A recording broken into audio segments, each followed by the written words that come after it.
नमस्ते बच्चों, मैं सपना जैन आपको क्लास 11th हिंदी आरोह भाग का पाठ 10 पढ़ाने वाली हूँ, जिसका शीर्षक है आत्मा का थाप और इसके लेखक हैं सैयद हैदर रजा। तो चलिए शुरू करते हैं इनके लेखक परिचय से। इनका जन्म सन 1922 में हुआ। कहाँ हुआ? तो बाबरिया गांव में हुआ। बाबरिया गांव कौन से प्रदेश में आता है? तो मध्य प्रदेश में आता है। अब इनको कौन से सम्मान से सम्मानित किया गया? तो इनको grade of officer of the order of arts and letters सम्मान से सम्मानित किया गया। इनकी मृत्यु कब हुई? तो इनकी मृत्यु सन 2016 में हुई। रजा ने चित्रकला की शिक्षा नागपुर स्कूल ऑफ आर्ट व sir J school of art Mumbai से प्राप्त की। तो इन्होंने चित्रकला की शिक्षा कहाँ से प्राप्त की? तो नागपुर का जो स्कूल है ऑफ आर्ट्स और एक और स्कूल है जे स्कूल ऑफ आर्ट्स, मुंबई से प्राप्त की। भारत में अनेक प्रदर्शनियां आयोजित करने के बाद सन 1950 में वे फ्रांसीसी सरकार की छात्रवृत्ति पर फ्रांस गए और अध्ययन किया। बताते हैं कि यहाँ इन्होंने क्या, भारत में बहुत सारी प्रदर्शनियां लगाई और प्रदर्शनियां लगाने के बाद सन 1950 में फ्रांसीसी सरकार ने इनको छात्रवृत्ति दी, जिसको स्कॉलरशिप कहते हैं आजकल इंग्लिश में। तो उसकी वजह से ये फ्रांस गए और फ्रांस में इन्होंने आगे की पढ़ाई की। आधुनिक भारतीय चित्रकला को जिन कलाकारों ने नया और आधुनिक मुहावरा दिया, उनमें सैयद हैदर रजा का नाम महत्वपूर्ण है। और बताते हैं आधुनिक भारतीय चित्रकला को जिन कलाकारों ने नया और आधुनिक मुहावरा दिया था, उनमें सैयद रजा का नाम सबसे प्रमुख है। रजा सिर्फ इसी वजह से कला की दुनिया में सम्मान्य नहीं है, बल्कि जिन कलाकारों ने आधुनिक भारतीय कला को अंतर्राष्ट्रीय स्तर पर प्रतिष्ठित किया, उनमें हुसैन और सूजा के साथ रजा का नाम अगली पंक्ति में आता है। तो इनको सिर्फ कला के लिए सम्मानित नहीं किया जाता, बल्कि जिन कलाकारों ने आधुनिक भारतीय कलाकारों को अंतर्राष्ट्रीय स्तर पर स्थापित किया, उनमें हुसैन और सूजा के साथ रजा का नाम भी अगली पंक्ति में आता है, इसलिए ये सम्माननीय हैं। इनमें हुसैन सबसे ज़्यादा घुमक्कड़ रहे, मतलब घुमक्कड़ प्रवृत्ति के रहे, घूमने वाले रहे, लेकिन उनका केंद्र भारत ही रहा। परंतु इनके घूमने का जो केंद्र था वह भारत ही था।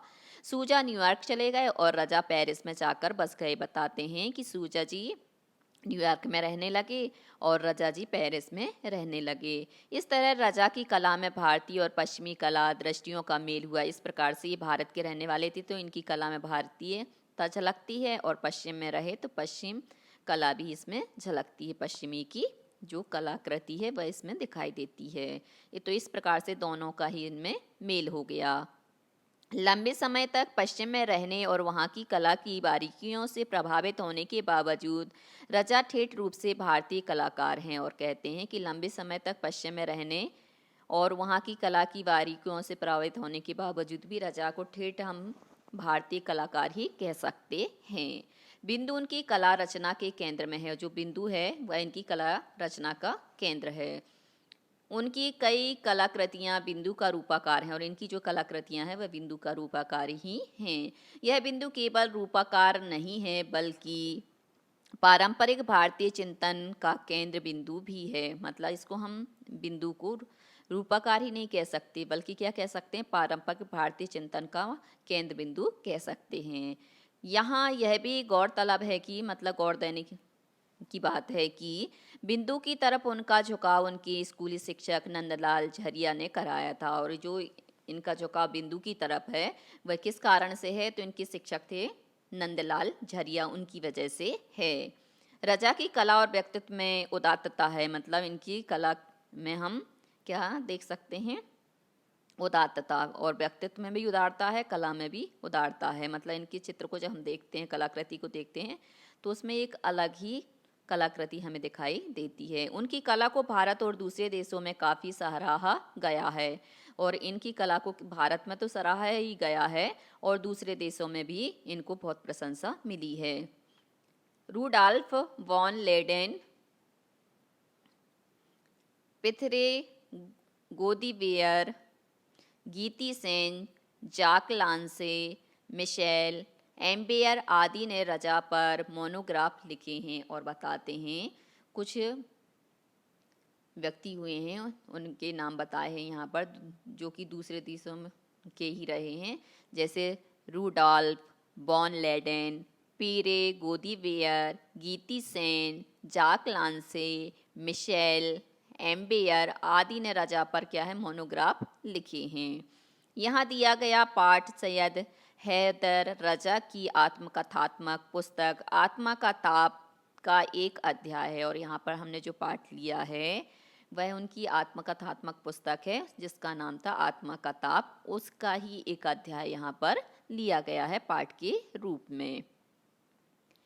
इसका अंग्रेजी से हिंदी अनुवाद मधु बी जोशी ने किया है, और ये अंग्रेजी में थी और इसका हिंदी में अनुवाद मधु बी जोशी है इन्होंने किया है। यहाँ रजा ने चित्रकला के क्षेत्र में अपने आरंभिक संघर्षों और सफलताओं के बारे में बताया है, और यहाँ पर जो लेखक हैं इन्होंने क्या है चित्रकला के क्षेत्र में अपने जो प्रारंभिक संघर्ष थे और सफलताओं को उनने कैसे अर्जित किया उसके बारे में ही यहाँ पर बताया गया है। एक कलाकार का जीवन संघर्ष और कला संघर्ष, उसकी रचनात्मक बेचैनी, अपनी रचना में सर्वस्व झोंक देने का उसका जुनून, ये सारी चीज़ें इसमें बहुत रोचक व सहज शैली में उभर कर आई हैं। आगे बताया है कि एक कलाकार का जो जीवन संघर्ष होता है वह कैसा होता है, और कला संघर्ष उसकी संरचनात्मक जो बेचैनी होती है वह कैसी होती है, अपनी रचना में सर्वस्व झोंक देने का उसका जो जुनून होता है, ये सारी बातें इसमें बताई गई हैं। वो भी कैसी बताई हैं, सरस और रोचक शैली में बताई गई हैं। एच रजा शुरू से ही पढ़ने में तेज थे, मतलब ये पढ़ाई में बहुत ज़्यादा अच्छे थे। नागपुर स्कूल में उन्होंने प्रथम स्थान प्राप्त किया, और पढ़ाई में अच्छे होने के कारण इन्होंने क्या है जो नागपुर के स्कूल में जहाँ पर ये पढ़ते थे वहाँ पर प्रथम श्रेणी में स्थान प्राप्त किया। पिता के रिटायर होने के बाद उन्होंने नौकरी ढूंढना शुरू किया, और जैसे ही पिता रिटायर हो गए तो इन्होंने नौकरी ढूंढना भी प्रारंभ कर दिया। गोंदिया में ड्राइंग के अध्यापक बनने के बाद उन्हें मुंबई में जे स्कूल ऑफ आर्ट्स में अध्ययन के लिए सरकारी छात्रवृत्ति मिली, और बताते हैं कि ये गोंदिया में ड्राइंग के अध्यापक बने। उसके बाद इन्हें बम्बई में, जिसको मुंबई भी कहते हैं, जे स्कूल ऑफ आर्ट्स में अध्ययन के लिए सरकारी छात्रवृत्ति भी मिल गई थी, लेकिन देरी होने के कारण उनका दाखिला नहीं हो सका, मतलब वहाँ पे समय से नहीं पहुँचे जिसकी वजह से वहाँ पर उनको प्रवेश नहीं मिला। छात्रवृत्ति वापस ले ली गई, और छात्रवृत्ति इस कारण से क्या किया उनसे वापस ले ली गई कि आप समय पे नहीं गए तो छात्रवृत्ति लौटा दीजिए। लेकिन वे वापस नहीं लौटे और मुंबई में ही रहकर अध्ययन करने का निश्चय किया, और वो वापस नहीं लौटे। उन्होंने सोचा कि ठीक है मैं मुंबई में रह के ही यहाँ पर पढ़ाई करूँगा। उन्हें मुंबई का वातावरण पसंद आया, वहाँ उन्हें एक्सप्रेस ब्लॉक स्टूडियो में डिजाइनर की नौकरी मिल गई। सुबह 10 से शाम 6 बजे तक काम करने के बाद वे एक परिचित टैक्सी ड्राइवर के यहाँ सोने जाते थे। अब घर तो था नहीं, तो ये क्या करते थे, सुबह 10 बजे से लेकर शाम 6 बजे तक ऑफिस में काम करते थे, और काम करने के बाद एक ड्राइवर थे उनके यहाँ सोने के लिए चले जाते थे। वहाँ पे इस सम्मान को पाने वाले सबसे कम आयु के कलाकार थे, मतलब ये सम्मान उनको इतनी जल्दी मिल गया था, ये कम आयु में बहुत कम लोगों को मिलता है, परंतु ये ऐसे व्यक्ति थे कि इनको ये सम्मान मिल गया था। इसके 2 वर्ष के बाद उन्हें फ्रांस सरकार की छात्रवृत्ति मिल गई, और इसके 2 वर्ष बाद ही इन्हें क्या है फ्रांस सरकार के द्वारा छात्रवृत्ति मिल गई। उनके पहले 2 चित्र नवंबर 1943 में आर्ट्स सोसाइटी ऑफ इंडिया की प्रदर्शनी में प्रदर्शित हुए, और इनके 2 चित्र नवंबर 1943 में आर्ट्स सोसाइटी ऑफ इंडिया की प्रदर्शनी लगी थी उसमें प्रदर्शित किए गए। इस प्रदर्शनी में इनके दोनों चित्र 40-40 रुपये में बिक गए। उस समय 40 रुपये की भी बहुत महत्व होता था। वेनिस अकादमी के प्रोफेसर लैंगहेयर ने उनके चित्रों को खरीदना शुरू किया, और इससे उनके कला के अध्ययन में जो पाना आसान हो गया, मतलब उनको जो पढ़ाई करनी थी आर्ट्स के विषय में वो और ज़्यादा कर पाए। 1947 में वे जे स्कूल ऑफ आर्ट्स के नियमित छात्र बन गए, और 1947 में क्या है जो जे स्कूल ऑफ आर्ट्स था इसकी ये नियमित छात्र के रूप में अध्ययन करने लगे। सन 1947 में उनकी मां और फिर 1948 में पिता के देहांत के बाद उन पर परिवार की जिम्मेदारियों का बोझ आ गया। और जैसे ही 1947 में इनकी मां स्वर्ग सिधार गई अर्थात मृत्यु को प्राप्त हो गई, और फिर बाद में 1948 में एक साल बाद ही पिता भी क्या है, देहांत हो गया, इनके पिताजी का मृत्यु हो गई। तो उसके बाद इनकी सारे परिवार की जिम्मेदारी इनके ही कंधों पर आ गई। 25 वर्ष की आयु में ही उन्हें इन क्रूर अनुभवों से गुजरना पड़ा, और सिर्फ ये 25 वर्ष के ही थे तभी ये सब कष्टों का अनुभव इन्हें करना पड़ा। लेकिन उन्होंने सामर्थ्य भर काम करके अपनी जिम्मेदारी से अच्छे से निभाई, मतलब सामर्थ्य भर के मतलब अच्छी पूर्ण सामर्थ्यता के साथ काम किया और अपनी जिम्मेदारी को भी बहुत अच्छे से निभाया। 1948 में ही श्रीनगर की यात्रा के दौरान उनकी भेंट प्रख्यात फ्रेंच फोटोग्राफर हेनरी कीर्तिये ब्रेंसा से हुई, और 1948 में इनकी मुलाकात श्रीनगर की एक प्रख्यात फ्रेंच फोटोग्राफर थे, कौन, हेनरी कार्तिये वेंसा से हुई। उन्होंने रजा को पेंटिंग के असली मायने समझाए, और उन्होंने ही क्या किया, रजा जी को पेंटिंग के जो असली मायने होते हैं वह समझाए। रजा की फ्रेंच पेंटिंग में खास रुचि थी, इसलिए उन्होंने पेरिस जाने का निश्चय किया। फ्रांस सरकार से 2 वर्ष की छात्रवृत्ति मिलने के बाद वे 2 अक्टूबर 1950 को मरसोई पहुँचे, और इस प्रकार उनके कला जीवन का प्रारंभ हुआ। इस प्रकार अनेक संघर्षों से गुजरने के बाद एस रजा को सफलता प्राप्त हुई। ये पूरे पाठ का सार हो गया। अब हम चलते हैं अभ्यास प्रश्न पर। सबसे पहला प्रश्न है पाठ के 7 से। रजा ने अकोला में ड्राइंग अध्यापक की नौकरी की पेशकश क्यों नहीं स्वीकार की? तो इसका उत्तर है, रजा ने अकोला में ड्राइंग अध्यापक की नौकरी की पेशकश नहीं स्वीकार की क्योंकि उन्हें मुंबई में ही रहकर अध्ययन करने का निश्चय किया था कि मैं मुंबई में ही रहूँगा और यहीं पर ही पढ़ाई करूँगा। उन्हें शहर तथा वहाँ का वातावरण, सभी मित्र बहुत पसंद आए थे, कहाँ के, मुंबई के। अगला प्रश्न है, मुंबई में रहकर कला के लिए रजा ने क्या क्या संघर्ष किए? तो इसका उत्तर है, मुंबई में रहकर कला के लिए रजा को कड़ी मेहनत करनी पड़ी, मतलब बहुत मेहनत करनी पड़ी। रजा को जिस स्टूडियो में डिजाइनर की नौकरी मिली थी वह फिरोज साहब मेहता रोड पर था। वहाँ पे सुबह 10 बजे से शाम 6 बजे तक काम करते थे। काम के बाद अध्ययन के लिए मोहन आर्ट क्लब जाते और रात में वे अपने किसी परिचित टैक्सी ड्राइवर के कमरे में रहते थे।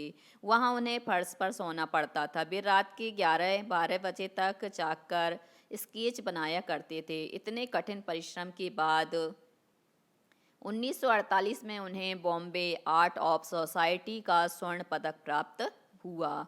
1943 में आर्ट्स सोसाइटी ऑफ इंडिया की प्रदर्शनी में उनके चित्रों को भी प्रदर्शित किया गया, मतलब 1943 में उन्होंने जितनी भी पिक्चर्स बनाई थी उनको भी प्रदर्शनी में लगाया गया। कला समीक्षक रूडॉल्फ वॉन लेडेन को उनके चित्रों की प्रशंसा की, और जो समीक्षक थे कौन, रूडॉल्फ वॉन लेडेन, इनने इनके चित्रों की बहुत प्रशंसा की। प्रदर्शनी में उनके 2 चित्र 20-20 रुपये में बिक गए, और 2 चित्र तो क्या है 20-20 रुपये में ही बिक गए। यह उनकी बहुत बड़ी उपलब्धि थी, मतलब उनके लिए ये बहुत बड़ी उपलब्धि थी। वेनिस अकादमी के प्रोफेसर लैंगहैमर उनके चित्र के प्रशंसक बन गए, मतलब उनकी प्रशंसा करने लगे तथा उनके द्वारा बनाई गई चित्रों को खरीदने लगे, और जब भी ये चित्र बनाते और वो क्या करते थे, खरीद लेते थे।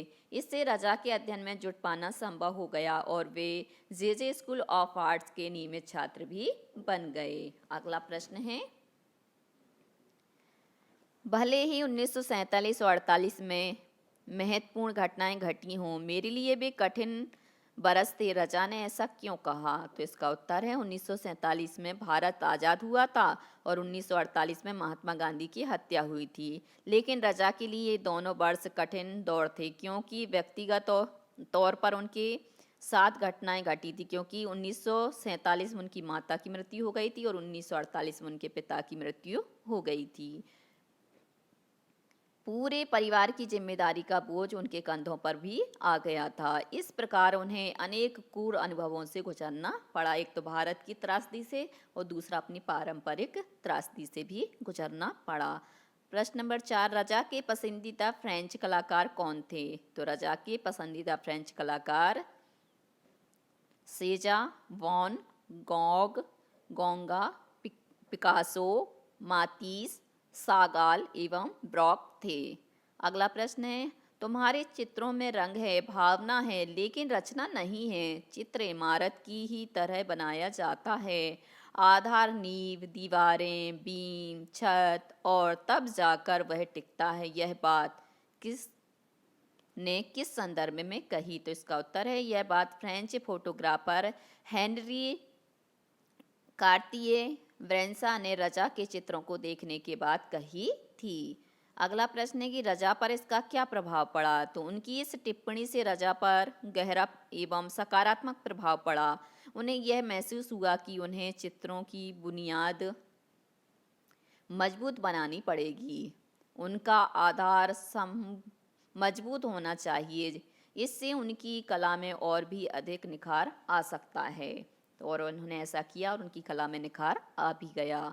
अब है पाठ के आसपास से प्रश्न। रजा को जलील साहब जैसे लोगों का सहारा ना मिला होता तो क्या तब भी वे एक जाने माने चित्रकार होते? तर्क सहित लिखिए। तो इसका उत्तर है, रजा की संघर्ष की घड़ियों में जलील साहब ने उनकी बहुत सहायता की थी, लेकिन कहना उचित नहीं होगा कि यदि उनका सहारा नहीं मिला होता तब भी रजा एक जाने माने चित्रकार बन पाते। ऐसा इसलिए है क्योंकि कला किसी के सहारे की मोहताज नहीं होती है। यह सच है कि कभी कभी आर्थिक तंगी के कारण प्रतिभा को आगे बढ़ने का मौका नहीं मिल पाता है। शायद रजा अकोला में ड्राइंग के अध्यापक बनकर ही रह जाते। फिर भी यदि उन्हें जलील साहब जैसे लोगों का सहारा न मिला होता तब भी वे एक जाने माने चित्रकार तो होते ही। इतने मशहूर नहीं हो पाते पर जाने माने तो होते ही।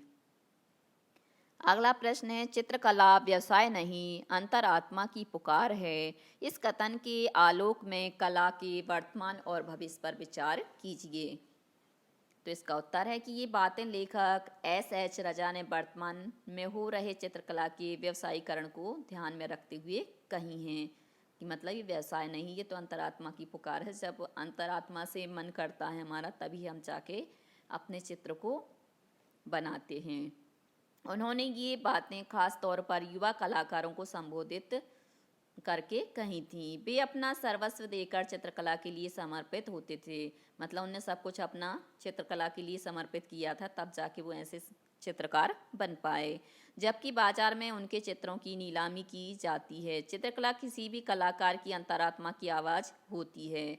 इसे व्यवसाय प्रधान नहीं बनाना चाहिए। चित्रकला का भविष्य उज्जवल है, लेकिन यह कह पाना कठिन है कि इसके व्यवसायीकरण पर रोक लगाया जा सकेगा। मतलब इसका व्यवसाय तो अब होने ही वाला है और होने भी लगा है। अगला प्रश्न है, हमें लगता था कि हम पहाड़ हिला सकते हैं। आप किन क्षणों में ऐसा सोचते हैं? तो इसका उत्तर है, जब भी हम अपने जीवन में किसी नए काम की शुरुआत करते हैं तो उसे हम बड़े ही लगन और उत्साह के साथ करते हैं। हमारी एक अलग पहचान बनती है और लोकप्रिय होने के साथ साथ आत्मबल दुगना हो जाता है। मतलब हमारा जो बल है वह भी दुगुना बढ़ जाता है। तभी हमें ऐसा लगता है कि हम पहाड़ हिला सकते हैं, क्यों हमारे अंदर दुगनी शक्ति आ जाती है कार्य करने के प्रति। अब है भाषा की बात। भाषा की बात से मतलब है यहाँ पर व्याकरण से। जब तक मैं मुंबई पहुंचा तब तक जे स्कूल में दाखिला बंद हो चुका था। इस वाक्य को हम दूसरे तरीके से भी कह सकते हैं, मेरे बम्बई पहुंचने से पहले जे स्कूल में दाखिला बंद हो चुका था। नीचे दिए गए वाक्यों को दूसरे तरीके से लिखिए, क्योंकि बात को कहने के कई तरीके होते हैं, तो यहाँ पर उन्हीं तरीकों के बारे में बताया है। का जब तक मैं प्लेटफॉर्म पहुंचती तब तक गाड़ी जा चुकी थी। तो इसको हम दूसरे रूप से कैसे कह सकते हैं, मेरे प्लेटफॉर्म पहुंचने से पहले ही गाड़ी जा चुकी थी। जब तक डॉक्टर हवेली पहुंचता तब तक सेठ जी की मृत्यु हो चुकी थी। तो इसको हम दूसरे शब्दों में कैसे कहेंगे, डॉक्टर के हवेली पहुंचने से पहले ही सेठ जी की मृत्यु हो चुकी थी। अगला है, जब तक रोहित दरवाजा बंद करता तब तक उसके साथी होली का रंग लेकर अंदर आ चुके थे। इसको हम दूसरे शब्द में कहेंगे, रोहित के दरवाजा बंद करने से पहले उसके साथी होली का रंग लेकर अंदर आ चुके थे। जब तक रुचि कैनवास हटाती तब तक बारिश शुरू हो चुकी थी। तो रुचि के कैनवास हटाने से पहले ही बारिश शुरू हो चुकी थी। अगला प्रश्न है, आत्मा के ताप में कई शब्द ऐसे आए हैं जिनमें औ का इस्तेमाल हुआ है, प्रयोग हुआ है। Of, block, normal. नीचे दिए गए शब्दों में यदि औ का इस्तेमाल किया जाए तो शब्द के अर्थ में क्या परिवर्तन आएगा, क्या बदलाव आएगा? दोनों शब्दों का वाक्य प्रयोग करते हुए अर्थ के अंतर को स्पष्ट कीजिए कि इनमें क्या अंतर है। जैसे हाल, कापी, काफी, बाल। अब इसमें हम जब ये चिन्ह लगा देंगे जैसे डॉक्टर में लगाते हैं तो इसके अर्थ में परिवर्तन आ जाएगा। पहले हाल का मतलब होता है दशा, स्थिति। आज मरीज किस हाल में है। अब हॉल, हॉल का मतलब होता है एक बड़ा कमरा, तो छत के ऊपर एक हॉल बनाया जा रहा है। ऐसी काफ़ी, काफ़ी का मतलब होता है पर्याप्त। मेरे लिए इतनी सब्जी काफ़ी है मतलब पर्याप्त है। और कॉफ़ी का मतलब होता है एक पेय पदार्थ। तो सर्दियों में काफ़ी पीने से स्फूर्ति आती है। बाल का मतलब होता है सिर के बाल यानी केस। मेरे बाल बहुत लंबे हो गए हैं। और बॉल का मतलब होता है गेंद। क्रिकेट का बॉल बहुत महंगा हो गया है। तो बच्चों आज के लिए सिर्फ इतना ही। यदि आपको हमारा ये वीडियो पसंद आया है तो लाइक कीजिए, शेयर कीजिए, सब्सक्राइब कीजिए तथा इस पाठ से संबंधित कोई भी प्रश्न है तो नीचे कमेंट्स में पूछ लीजिए। धन्यवाद।